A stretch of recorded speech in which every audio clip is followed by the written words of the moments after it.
Caracas, 9 de abril del 2017. Este es el semanario La Razón, que se consigue en su versión impresa en Caracas a 700 bolívares, al menos hasta el día de hoy.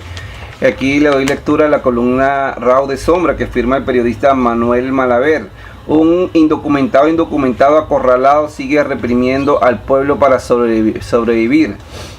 Es posible que el indocumentado ande escuchando consejos como esa de que si los Castro, los King, los Mugabe y ahora Bashar el-Assad han resistido y siguen resistiendo contra enemigos internos y externos que se han rendido o continúan luchando pero sin expulsarlo del poder, ¿por qué no puede lograrlo los hijos del difunto, los neototalitarios, que aparte de petróleo pueden contar con los recursos del narcotráfico para sobrevivir? Y justamente en el petróleo y el narcotráfico veo yo los talones de Aquiles del socialismo del siglo XXI. Para mantenerse en el poder, pues se trata de dos productos de exportación con enormes dificultades para circular fuera del control del mercado internacional, que en cuanto detecte cualquier alteración al margen de la oferta y demanda visible, se moverá para identificarlas y congelarlas. Bien está que los intentos recientes del ISIS por recuperar financiamiento vendiendo en el mercado negro petróleo robado en zonas ocupadas de Irak y Siria crea dudas sobre la eficacia de los controles del mercado legal, pero se trata de una región de extremada inestabilidad e irregularidad como el Medio Oriente, donde al parecer compradores turcos y rusos jugaron su papel, pero sin que en ningún caso tales manejos puedan predecirse para América Latina. Quiere decir que de optar el indocumentado y su pandilla por una resistencia desesperada tipo Masada o Segundo, no los esperaría el futuro de Cuba, Corea del Norte, Zimbabue o Siria, que han sobrevivido por los artilugios del chantaje, la complejidad o la claridad pública internacional, sino una asfixia en la que tendrían que responder por la vida 30 millones de personas. Pero hemos hablado del escenario económico y no del político, donde el narcosocialismo no le quedan sino alianzas muy débiles como las de Cuba, Nicaragua, Bolivia y ahora quizás Ecuador de Moreno. Presidente recién electo cuyo grado de fidelidad en retrosocialismo no está muy clara y en la cual tendría que enfrentarse a las poderosas multilaterales democráticas de América Latina y Europa como la OEA, Mercosur, la ONU y la Unión Europea. Pero sí compleja e inviables son las capacidades de sobrevivencia del cartel de los soles en el actual contexto económico y político internacional. Peor son con relación a las condiciones nacionales que encuentran al madurismo, con un rechazo de 80% de la población, una estructura gubernamental desgastada y desmovilizada después de 18 años de fracasos revolucionarios y unos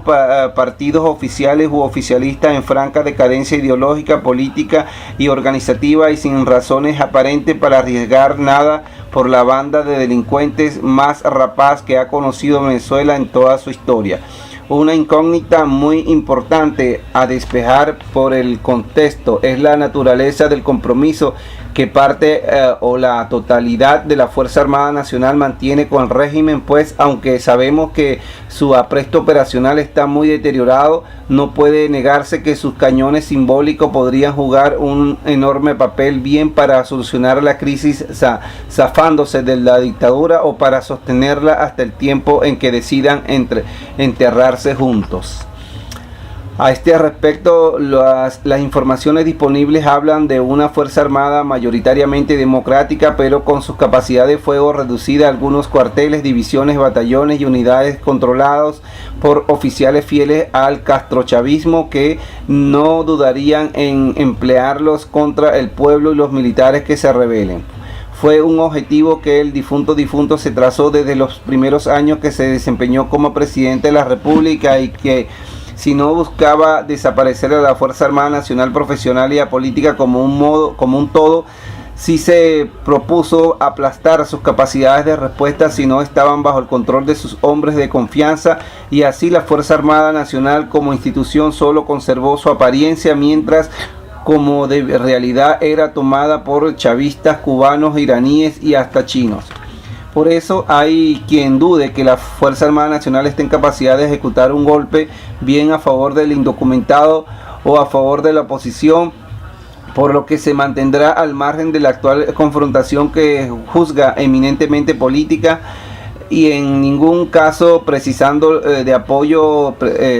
militares que solo surgirán si uno de los dos polos mueve sus hombres uniformados. En este orden es bueno subrayar que si bien en el caso venezolano los militares han permitido que el chavismo y el madurismo usen ampliamente sus insignias para remarcar que la dictadura es militar y por eso se le debe temer, su participación real en el gobierno es puramente burocrática y disuasiva, cuidando de no participar en operaciones represivas que hasta ahora le han sido asignadas a la llamada Guardia Nacional Bolivariana. En otras palabras, que la confrontación entre la democracia y la dictadura, entre las fuerzas opositoras y las que defienden el régimen, van a continuar entre civiles y en el campo político, dándose por seguro que en el momento que la Fuerza Armada Nacional actúe para apoyar a un bando u otro, será para dar inicio de lo que formalmente se conoce como guerra civil. Escenario frente al cual resulta inexcusable insistir en la responsabilidad del liderazgo político opositor, que debe sobre cualquier otro interés mantener la presión de calle, darlo todo por la unidad y no cejar en una agenda que en una primera etapa comprenda tres objetivos fundamentales. Primero, elecciones para gobernadores y alcaldes, libertad de los presos políticos y tercera, solución a la crisis humanitaria que tiene el país cerca de la hambruna y de la consunción por la falta de medicina y servicios públicos, servicios médicos. Alcanzar los mismos puede ser la culminación de una primera etapa de la crisis política que provocaría una salida constitucional del indocumentado, digamos su renuncia, o un acuerdo por un nuevo diálogo que no sería tal, puesto que las medidas a tomar serían las que señalé anteriormente y lo que quedaría es implantarlas sin más plazos ni dilaciones.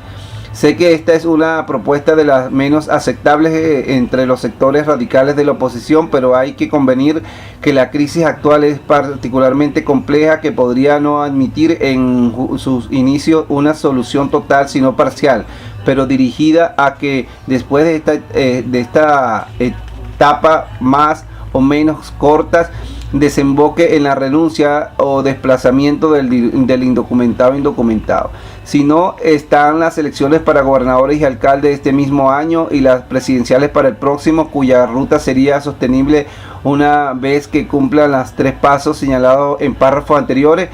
pero tampoco puede descartarse que el indocumentado y sus sicarios opten por una resistencia más o menos larga, a ver si la pegan o cansan a la oposición, frente a la cual de nuevo se debe llamar a la contrarresistencia, a no dejar que el cerco del dictador y sus secuaces obligándolo por todas las vías a entregar el poder. Es un escenario donde otra vez la comunidad internacional tiene mucho que decir y aportar, pues sería cerrándole todos los escapes al dictador y dándole todo el apoyo necesario al pueblo venezolano para rescatar la libertad y la democracia, como puede apostarse que definitivamente el indocumentado y sus esbirros no les quedaría otro camino que rendirse. Sería en muchos sentidos una ruta parecida a la que cumplieron los peruanos para derrotar al dictador Alberto Fujimori, pero coloreada de algunos matices, pues Fujimori jamás llegó a acumular los niveles de rechazo del indocumentado y la oposición peruana pudo estar más unida y nucleada en torno a un solo líder, Alejandro Toledo.